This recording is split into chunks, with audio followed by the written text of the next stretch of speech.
Hello दोस्तों। आज हम एक नई वीडियो के साथ आए हैं आपके पास, जिसका टॉपिक है चार्जिंग ब्लॉक डायग्राम।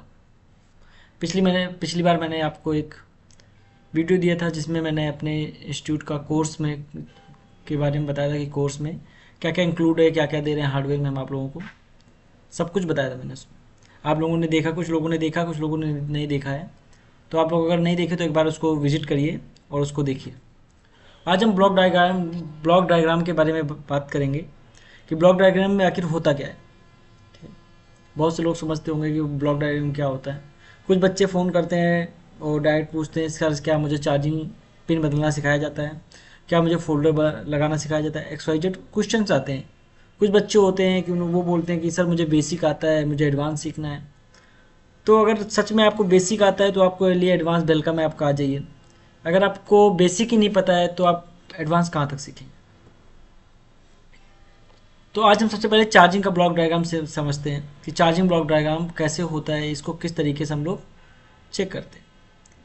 क्योंकि जब तक हमें किसी का बेस नहीं पता होगा, ठीक है ना, बेस पता हो नहीं होगा तब तक हम लोग उसका रिपेयर कैसे करेंगे। मान के चलिए आपके आसपास कोई एक बड़ा हॉस्पिटल बना हुआ है, ठीक है ना, कोई कॉलेज बना हुआ है, तो उसका एक नक्शा पास होता है, तब जाके वो उस लेवल पे पहुंचता है। हर एक चीज़ का एक नक्शा होता है। तो जब भी अपना फ़ोन बनता है तो उसमें क्या होता है आपका, कि आपको जो इंजीनियर होते हैं वो एक मॉडिफाई सर्किट देते हैं। वो मतलब बना हुआ होता है, उसके अकॉर्डिंग उस पर कंपोनेंट लगे होते हैं और उन कंपोनेंट का अपना अलग काम होता है। कंपनी अगर एक भी कंपोनेंट लगाती है तो उसका कोई लॉजिक होता है, कोई वर्क होता है, इसलिए लगाती है, अदरवाइज वो नहीं लगाएगी। ठीक है ना। तो आप लोग वीडियो में बने रहिएगा। जिन भाइयों को देखना है, जिन भाइयों को समझना है, वो वीडियो को पूरी तरह देखिएगा, क्योंकि ये बहुत ही बेसिक वीडियो है आपके लिए। क्या आपको इसके बारे में पता था? कमेंट पे ज़रूर बताइएगा आप लोग। ठीक है। तो पहले हम स्टार्ट करते हैं चार्जिंग ब्लॉक डायग्राम। तो चार्जिंग जब जब भी हम लोग सबसे पहले क्या करते हैं अपने फ़ोन में, चार्जर इंटर करते हैं। चार्जर को इंटर करते हैं। चार्जर इंटर कहाँ करेंगे? जो चार्जिंग पिन में चार्जर लगाते हैं हम लोग, ठीक है ना। तो चार्जिंग पिन से यहाँ पे हमको एक वोल्टेज निकलता है, एक प्लस होता है और एक माइनस होता है। प्लस इसमें एक बी प्लस को हम लोग बी बस बोलते हैं, और उसके नीचे DM, DP, ID, GND। लेकिन अभी हम इन सब के बारे में बात नहीं करेंगे। अभी हम सिर्फ बात करेंगे आपके कि चार्जिंग सर्किट ब्लॉक डायग्राम होता कैसे है। ये सब तो कंट्रोलिंग हो जाएंगी। तो हर एक चीज़ का एक इनपुट होगा, एक आउटपुट होगा, और कुछ उसके कंट्रोलिंग होंगे पूरी सर्किट में। आप जब यहाँ क्लास लेने आते हो तो आपको मैं इसी तरीके पढ़ाता हूँ कि एक कुछ इनपुट, हर एक सेक्शन का एक इनपुट होता है, एक आउटपुट होता है। अगर आप इनपुट की रिक्वायरमेंट समझ जाएंगे तो आपको आउटपुट में समस्या नहीं आएगी। अगर आपका इनपुट की समस्या नहीं हो, अगर आप इनपुट ही नहीं समझ पा रहे हो तो आउटपुट कैसे निकलेगा आपका? सिंपल सी बात है। तो अगर वी बस देखते हैं तो सबसे पहले एक लाइन यहाँ से निकलती है जो कि एक क्लोज सर्किट की देख रहे हैं। हम क्या देख रहे हैं? Close circuit. ये डायरेक्टली इसमें नहीं जाता है। अगर यहाँ से डायरेक्टली इसमें जाएगा तो ये यहाँ पे हमको 5 वोल्टेज मिलना चाहिए। तो 5 वोल्टेज डायरेक्ट इसके बैटरी कनेक्टर पे चला जाएगा। ऐसा बहुत लोगों ने, आप लोगों ने गलतियाँ की हैं। स्टार्टिंग में बहुत सारे लोगों ने गलतियाँ की हैं। ये 3 पिन की जो बैटरी कनेक्टर होती है उसकी बात करें, जो कीपैड में यूज़ होता है। ठीक है ना। आपको आज हम कीपैड और आपका एंड्रॉयड का सेम मिला के दिखाते हैं कि क्या क्या डिफरेंट था दोनों में और कैसे काम होता है, ये भी दिखाएंगे। तो ये बैटरी कनेक्टर हो गया। यहाँ पे डायरेक्ट अगर वीवस का 5 वोल्टेज, कभी कभी आप लोग गलती क्या करते हो, मैंने भी देखा है ऐसा, कई क्वेश्चन मेरे पास भी आते हैं कि सर मैंने चार्जिंग पिन से डायरेक्ट बैटरी कनेक्टर पे वोल्टेज लगा दिया, जंपर मार दिया। आप अगर डायरेक्ट जंपर यहाँ मार देंगे तो बीच में जो कंट्रोलिंग सर्किट इसकी, जो इसमें IC लगी, क्या आप उसको बाईपास कर दोगे? अगर यहाँ पे 5 वोल्टेज आ रहा है तब यहाँ पे भी तो 5 वोल्टेज आ रहा है। लेकिन इसकी रिक्वायरमेंट, हमारी बैटरी की रिक्वायरमेंट क्या 5 वोल्टेज की होती है? नहीं, बैटरी की रिक्वायरमेंट होती है 3.6 से लेके 4.2 के बीच में। तो क्या ऐसे हमारी बैटरी चार्ज होगी? नहीं होगी। कोई बात नहीं, आगे देखते पहले हम। अब जब तक एक क्लोज सर्किट नहीं बनेगा, क्लोज सर्किट समझते हैं आप, मतलब प्लस को प्लस से और माइनस को माइनस से नहीं जोड़ा जाएगा तब तक अपना सर्किट काम नहीं करेगा। अगर मान लीजिए ये लाइन यहाँ से ब्रेक है तो क्या आपकी चार्जिंग होगी? नहीं होगी। तो ये सब हम आगे सर्किट में देख लेंगे। एक इसका भी प्लस से प्लस जुड़ा और ये माइनस ग्राउंड यहाँ कर दिएगा और इसका माइनस ग्राउंड यहाँ कर दिया जाता है। ठीक है, तो इसमें 3 पिन है, एक बी बैट, यहाँ बी बस निकल रहा है तो बी बैट यहाँ कैसे हो सकता है, ठीक है ना, एक बी एस आई, एक ग्राउंड। तो ये तीनों के बारे में हम आगे और अच्छे से जानते हैं नेक्स्ट सर्किट में। अब ये ग्राउंड चाहे यहाँ रख दो चाहे इसको इसमें जोड़ दो, ये पूरी सर्किट में ज़्यादातर ग्राउंड आपको मिलेगा, जितने भी पतले होते हैं सब ग्राउंड होते हैं। ठीक है, आगे देखते हैं आगे क्या है। अब यहाँ पे आप लोग ध्यान दीजिएगा, ये बहुत इंपॉर्टेंट टॉपिक है। अगर आप इसको समझ गए तो आपका चार्जिंग सेक्शन आसान हो जाएगा, चार्जिंग सेक्शन बहुत ज़्यादा आसान हो जाएगा। और इसके बारे में हम कल एक और नई वीडियो डालेंगे आपको, उसमें भी आपको कुछ नया मिलेगा। ठीक है, तो सबसे पहले हमारा बी बस की लाइन, जैसे हम चार्जिंग पिन लगाते हैं, चार्जर लगाते हैं, तो यहाँ से 5 वोल्टेज निकल के डायरेक्ट सबसे पहले कहाँ जाता है, एक लाइन निकली यहाँ से। अब ये लाइन यहाँ पे जाएगी, कनेक्टर पे जाती है। ठीक है, जिसे हम क्या बोलते हैं, B2B कनेक्टर। अगर ये लाइन यहाँ से यहाँ तक ओके है तो, और हमारा चार्जिंग पिन भी ओके है, तो 5 वोल्टेज यहाँ मिल जाना चाहिए यहाँ पे, है ना। अगर 5 वोल्टेज यहाँ तक मिल गया, यानी अपना यहाँ से यहाँ तक की लाइन ओके, आपको देखने की ज़रूरत नहीं है। फिर यहाँ से निकल के लाइन 3-4 लाइनों पे जाती है कुछ पे, तो ये कुछ लाइनों पे यहाँ से निकल के यहाँ तक गई, इस इतने पिनों पे यहाँ पे गई हुई है। तो ये बी बस की लाइन है, यहाँ से बी बस निकला हुआ है। तो बी बस आप लोगों को पता होगा, नहीं पता तो आप लोग कमेंट करिएगा, कमेंट करेंगे, बताइए कि कितना वोल्टेज इस पर आता है। नेक्स्ट यहाँ से निकल के आपको जाता है एक OBP सर्किट में, जिसे बोलते हैं OBP IC, जिसमें कैपेसिटर डायोड से मिलके या कुछ सर्किट बनता है इसके अंदर, ये IC के अंदर। तो अभी हम सिर्फ ब्लॉक डायग्राम समझ रहे हैं, हम किसी IC के बारे में नहीं समझ रहे हैं। हम सिर्फ और सिर्फ समझ रहे हैं कि ब्लॉक डायग्राम कैसे होता है, चार्जिंग कैसे होता है, हम बस ये समझ रहे हैं। ना तो भी कोई कंपोनेंट लगाएंगे हम इसमें रास्ते में, ना कुछ, जिस ओनली सिर्फ IC लगाएंगे, जिस IC से क्या काम होता है वो देखेंगे। ठीक है ना, तो OBP में जाएगा। OBP में अगर यहाँ पे 5 वोल्ट इंटर हो गया, यहाँ पे 5 वोल्टेज आ गया, तो इसके बाद यहाँ पे भी कितना मिलना चाहिए, 5 वोल्टेज। अब ये OBP लगाया क्यों गया है, ये डायरेक्ट भी तो लगा सकते ना, 5 वोल्टेज यहाँ पे भी मिल रहा है, 5 वोल्टेज यहाँ पे मिल रहा है। ये इसलिए लगाया गया है, कभी मान लीजिए बाई चांस कभी आपके चार्जर में शॉर्ट सर्किट होता है, या आपके ये पिन आपस में शॉर्ट हो जाती हैं, ग्राउंड से शॉर्ट हो जाता है और शॉर्ट सर्किट होता है, तो ये वोल्टेज यहाँ जाके सिर्फ और सिर्फ यहाँ तक जाएगा, और ऐसे कंडीशन में आपका ये OBP IC शॉर्ट हो जाएगा। मान लीजिए 5 वोल्टेज आता है यहाँ पे, आपका 9 वोल्टेज आ गया, 6 वोल्टेज आ गया, तो ऐसे कंडीशन में ये IC क्या हो जाएगी, शॉर्ट हो जाएगी और आपकी आगे की सर्किट को बचा देगी। ये IC शॉर्ट हो जाएगी और आपकी आगे की सर्किट को बचा देगी। ठीक है, अगर यहाँ तक कोई दिक्कत नहीं, यहाँ पे 5 वोल्टेज, अगर मान लीजिए ये IC ख़राब हो जाती है, ये IC ख़राब हो जाती है, ऐसे कंडीशन में आपका इसको निकाल के आप जंपर मार सकते हैं, या यहाँ पे 0 ओम का रजिस्टर लगा देंगे। 0 ओम रजिस्टर जो कि फ्यूज़ का काम करती है। आप लोगों को रजिस्टर के बारे में कुछ पता है, जिनको भी पता है वो कमेंट में ज़रूर बताइएगा। और वीडियो में बने रहिएगा, क्योंकि इसमें आपको बहुत सारी चीज़ें आपको मिलेंगी। तो ये इतना सर्किट जो यहाँ से लेके बी बस इंटर ये जा रहा है यहाँ पे OBP से यहाँ पे, ये हो गया हमारा इनपुट सर्किट, ये हो गया हमारा इनपुट सर्किट, जो कि अब किस में जा रहा है, चार्जिंग IC में जाएगा या वोल्टेज रेगुलेटर में जाएगा। मतलब कुछ मॉसफेट के जरिए, ट्रांजिस्टर के जरिए से भी हम चार्जिंग करते, जैसे कीपैड में होता था, उसमें 6 लेग की IC लगी रहती थी। कीपैड के जो चाइनीज़ फ़ोन आते हैं आप लोगों ने देखा हो, उसमें 6 लेग की चार्जिंग IC लगी। उससे कैसे काम होता है उसमें भी नेक्स्ट वीडियो में देखेंगे हम लोग। अभी सिर्फ और सिर्फ हम ब्लॉक डायग्राम देख रहे हैं। तो चार्जिंग IC से अब यहाँ पे आप लोग देखेंगे इनपुट तो हो रहा है, इनपुट हो रहा है, लेकिन आउटपुट भी अब यहाँ से ही है। तो यहाँ से एक लाइन निकली जिसे हम बोलते हैं आउटपुट, जिसे हम बी बैट की लाइन बोलते हैं। कौन सी लाइन बोलते हैं, बी बैट की लाइन। अब यहाँ से एक लाइन निकली और ये गई एक रजिस्टर पे, जिसका नाम है करंट सेंस रजिस्टर। क्या नाम है, करंट सेंस रजिस्टर्स। ठीक है, ये भी 0 ओम का नहीं होता, ये 12 या 22 मिली ओम का होता है, या 10 का होता है, ऐसे XYZ होता है ये। ठीक है ना, वो कहीं किसी में कोडिंग लिखा रहता है, किसी में नहीं लिखा रहता है, लेकिन यहाँ पे एग्जाम्पल के लिए आपको ये बनाया गया। ठीक है, और ये वाइट कलर का ही होगा, वाइट कलर का होगा, किसी में ब्लैक कलर का होगा, किसी किसी इस पर कोटेड चढ़ा रहता है, वो आप जैसे जैसे काम करोगे वैसे वैसे पहचानते जाओगे, ठीक है ना। अब यहाँ से हमको वोल्टेज भी निकलनी चाहिए। क्या 5 वोल्टेज ही चाहिए इसको? नहीं, इस पर कितना वोल्टेज मिलता है हमको?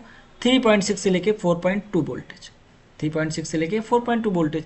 ये वोल्टेज के बारे में हम आगे बात करेंगे, ठीक है ना, क्योंकि नेक्स्ट जो सर्किट आएगी उस पर बात कर लेंगे हम लोग, किस पे कितना वोल्टेज आना चाहिए।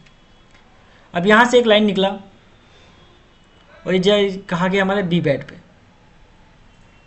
वही सेम कनेक्टर है, बैटरी कनेक्टर सेम है, और एक यहाँ बी बैट पे गया, उसका BSI और एक ग्राउंड। तो इतनी लाइनें हैं, तो इसमें से बी बस गया यहाँ से 5 वोल्टेज इनपुट हुआ OBP में, OBP से आउट हुआ, ये गया इसमें चार्जिंग IC। अब चार्जिंग IC कुछ रेगुलेटर करेगा और यहाँ पे वी बैट की लाइन एक बनी हुई है, तो इस पर हमको वोल्टेज चाहिए होगा, वोल्टेज इसको यहाँ चाहिए होगा। तो अब अगर वोल्टेज यहाँ से आउट भी हो रहा है, यहाँ से वोल्टेज आउट भी हो रहा है, तो ये किसको चार्ज करेगा? बैटरी को। भाई किसको चार्ज करेगा? बैटरी को चार्ज करेगा ना, या फिर बैटरी से फ़ोन ऑन होगा। दो कंडीशन होगा, चार्ज नहीं लगा होगा तो बैटरी लगाने से ही फ़ोन ऑन होगा, ये भी तो होता है। तो ऐसे कंडीशन में क्या होता है, एक आपकी ये लगी हुई है BSI की लाइन, जो कि यहाँ से निकलती है और डायरेक्ट ये जाती है एक IC में जिसका नाम है पावर IC, जिसका नाम है पावर IC। अब BSI लाइन का क्या काम है? BSI लाइन चेक करती है क्या बैटरी लगी हुई है। पहले तो ये चेक करती है क्या बैटरी लगी हुई है, दूसरी चेक करती है क्या बैटरी ठीक है, तीसरा काम इसका चेक होता है क्या बैटरी अपनी ही लगी हुई है। आपने देखा होगा अभी वाले फ़ोनों में क्या होता है, बैटरी कनेक्टर सेम होते हैं, बैटरी कनेक्टर सेम होते हैं, लेकिन उसकी जो उसमें सर्किट बनी होती है वो अलग होती है। तो डिपेंड कौन करता है? BSI। भाई BSI का काम क्या है? बैटरी इंडिकेटर, कि बैटरी को सेंस करना कि बैटरी लगी है या नहीं लगी है, ये काम होता है इसका। और क्या बैटरी अपनी ही लगी है या नहीं लगी है, ये भी इसी काम होता है। क्या बैटरी लीकेज तो नहीं है, या बैटरी शॉर्ट तो नहीं है, XYZ, ये किसको बताता है? पावर IC को। और जब पावर IC में जाता है तो पावर IC से क्लॉक डाटा निकलता है, कुछ और लाइनें निकलती, वो बताती है CPU को। अगर ये लाइन आपकी मिसमैच हो जाएगी तो आपका बैटरी चार्ज नहीं होगा, क्योंकि उसको बैटरी को पता ही नहीं है, बाइक पावर IC को पता ही नहीं चलेगा बैटरी लगी हुई है। और जब तक किसी को पता नहीं है, मान के चलिए आपको भूख ही नहीं लगी तो आप खाना खा लोगे? नहीं खाओगे ना। तो यहाँ पे बैटरी है, क्या है, यहाँ पे बैटरी है, लगी तो है, लेकिन उसको किसी को पता ही नहीं है। मान लीजिए आपकी मम्मी को नहीं पता है कि यहाँ पे आपको भूख लगी है, तो आपको जब पता, आपको लगी है भूख, लेकिन आपकी मम्मी को नहीं पता कि आपको भूख लगी है, तो क्या वो आपको ज़बरदस्ती खाना दे देंगी? नहीं देंगी। कैसे दे देंगे? अपने आप तो दे नहीं देंगी ना। तो इस अकॉर्डिंग यहाँ पे अगर BSI लाइन नहीं लगी है, इससे अटैच नहीं है, इसमें कोई फॉल्ट आ गया, ऐसे कंडीशन में आपका फ़ोन चार्ज नहीं होगा, प्लस माइनस से चार्ज नहीं होगा। BSI ज़रूरी है, कंपलसरी, क्योंकि ये इंडिकेट करेगी क्या? आपके बैटरी को। चलो नेक्स्ट लाइन देखते हैं। एक लाइन निकलती है बी बैट की तरफ से, बी बैट की तरफ से एक लाइन निकलती है जिसको बोलते हैं बैट सेंस। क्या बोलते हैं? Bat sense. आप लोगों ने देखा होगा आपके फ़ोन में बैटरी का परसेंटेज शो करता है, बैटरी का परसेंटेज शो करता है, वो कौन कराता है? बैट सेंस करवाता है। एक्चुअली ये क्या करता है, इसे ये नहीं देखता कि परसेंटेज कितना है, क्या है, ये उसको देखता है लॉजिक, कि हमारी बैटरी कितना परसेंटेज चार्ज हुआ। ये नहीं बता रहा, ये बता रहा है क्या मेरी अगर आपकी बैटरी यहाँ पे 4.2 हो गया, 4.2 हो गया मैक्सिमम वोल्टेज, तो क्या ये चार्ज करेगी? तो ये पावर IC को बता देगी कि भाई हमारी जो बैटरी है वो फुल हो चुकी है। अब ये क्या करेगी? फुल हो चुकी है, अब इसको चार्ज करने की ज़रूरत नहीं है। ये बैट सेंस करता है, ये बैटरी को सेंस करता है, बैटरी को सेंस करता है कि बैटरी कितनी चार्ज है। ये लाइन बैट सेंस, और इस लाइन से बहुत ज़्यादा फॉल्ट निकलते हैं, बहुत ज़्यादा फॉल्ट निकलते हैं। कभी कभी आपके फ़ोन में डिस्प्ले देखते हैं आप लोग, डिस्प्ले में बैटरी का एरर दिख जाता है। बैटरी का एरर बोले तो आपका एम्प्टी बैटरी रहती है। आप फ़ोन है आपका तो उसमें एम्प्टी बैटरी रहेगी ना, उसमें आप चार्जिंग लगाओ तो उसमें डिब्बा सा बन जाता है और उसमें एम्प्टी बैटरी लगी रहती है। ये हम नेक्स्ट में देखेंगे किस तरीके से क्या काम करता है, उसमें डायग्राम में सारा सब कुछ बना हुआ है। उसके बाद एक बैट सेंस है। तो बैट सेंस क्या करता है, बैटरी को सेंस करता है कि बैटरी कितनी चार्ज है। नेक्स्ट एक निकलता है हमारी किधर, चार्जिंग आईसी की तरफ से, जिसका नाम क्या है हमारा, देख लेते हैं यहाँ पे, आई सेंस। ये आई सेंस क्या काम करता है, आई सेंस एम्पेयर सेंस करता है। आई सेंस मतलब करंट को हम एम्पियर बोलते हैं मोबाइल लाइन में। तो ये आई सेंस क्या करता है, आपके इसको चेक करता है कि कितना वोल्टेज निकल रहा है। मान के चलिए आपकी बैटरी कितनी 3.6 चार्ज है, तो यहाँ से ये चेक कर, यहाँ से आउटपुट जो करेगा वो निकालेगा 3.7 वोल्टेज। यहाँ से कितना निकालेगा 3.7 वोल्टेज। अगर इतना निकल गया यहाँ पे 3.7 से ही, मतलब अगर आपका 3.6 वोल्टेज है और आप यहाँ पे बैटरी, तो यहाँ पे 3.7 निकलेगा। और यहाँ पे 3.7 निकल रहा है या नहीं निकल रहा है, कौन चेक करेगा, आई सेंस चेक करेगी कि क्या यहाँ पे 3.7 निकल रहा है। अगर आपका बैटरी 3.7 हो गया तो क्या यहाँ पे 3.8 निकल रहा है, मतलब निकल रहा है या नहीं निकल रहा है। इस तरीके से होता है। तो ये आई सेंस का काम करता है। उसके बाद हम देखते हैं इनपुट की लाइन से। अब ये तो रही सेकेंडरी लाइन है कि जब हमारा वोल्टेज आ जाएगा, बीबस इंटर हो जाएगा, उसके बाद की बातें हैं कि, है ना, कि आई सेंस करेगा, बैट सेंस करेगा। तो पहले तो हमको कस्टमर क्या करता है, जब हम लोग टाइम आए तो कि हमारे फ़ोन की डिटेक्शन होना चाहिए। क्या होना चाहिए, डिटेक्शन होना चाहिए कि भाई बैटरी का ये लोगो दिख जाना चाहिए, भाई सिंबल दिख जाए कि बैटरी चार्ज हो रहा है। तो एक लाइन यहाँ से निकल रही है, वो भी जा रही पावर आईसी में, जिसका नाम है VCDT, voltage charge detect trigger. Voltage charge detect trigger, इस पर 0.5 वोल्टेज मिल जाए।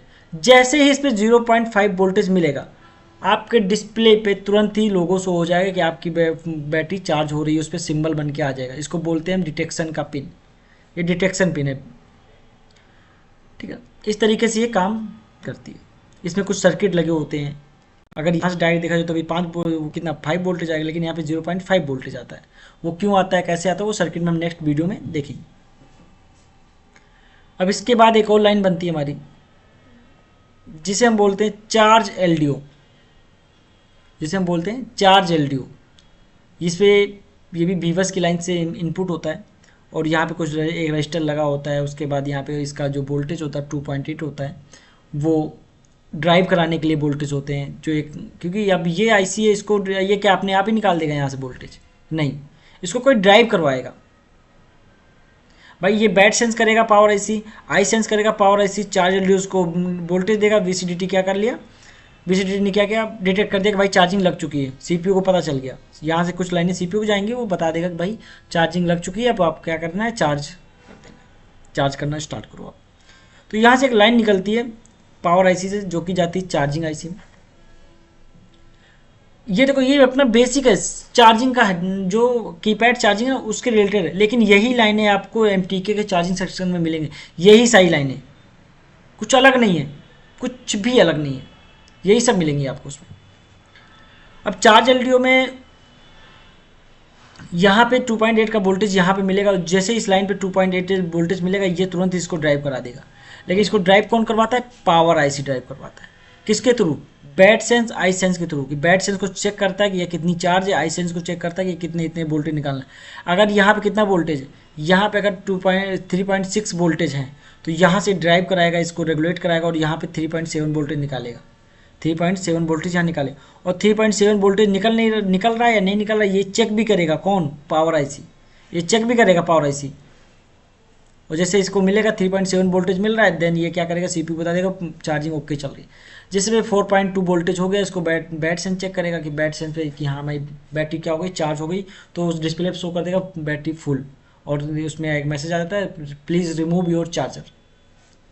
तो कुछ इस तरीके का आपका सर्किट होता है, जो बीबस जाता है OBP IC में, फिर चार्जिंग IC को, और यहाँ पे भी यहाँ की कुछ कंट्रोलिंग पिन में भी कुछ सर्किट बनी होती है, वो हम नेक्स्ट वीडियो में देखेंगे। अगर आपको वीडियो पसंद आई है तो लाइक शेयर सब्सक्राइब कमेंट जरूर करें। और अगर आपको ऐसे ही वीडियो चाहिए तो आप लोग कमेंट ज़रूर करें और बताइए मुझे क्या ये आपके लिए हेल्पफुल है या नहीं है। आपको ऐसे ही क्लास यहाँ पे एनिमेशन वीडियोस मिलेंगे, ऐसे ही क्लास मिलेगी, डिजिटल क्लास होती है पूरी, ठीक है ना। आपको एक एक टॉपिक के वीडियोस मिलते हैं, तो आपको बेस समझना है पहले, बेस में क्या क्या काम, यही सारी चीज़ें अभी मैं नेक्स्ट सर्किट दिखाऊंगा, यही सब चीज़ें रहेंगी। आपको मैं एक चार्जिंग सर्किट दिखाऊंगा, उसमें भी यही सारी चीज़ें रहेंगी। बस आपको समझना है, आपको पढ़ना है। स्कीमेटिक जिस दिन आपने रीड कर लिया उस दिन आपके लिए बहुत बढ़िया हो जाएगा। तो ये वीडियो हम यहीं पे स्टॉप करते हैं, मिलते हैं आपसे नेक्स्ट वीडियो में, ठीक है ना। अगर आपको वीडियो पसंद आई है तो प्लीज़ कमेंट करें और हमारे इंस्टीट्यूट को ज्वाइन करें, आपको अगर आगे बढ़ना है लाइफ में तो। धन्यवाद दोस्तों, मिलते हैं नेक्स्ट वीडियो में।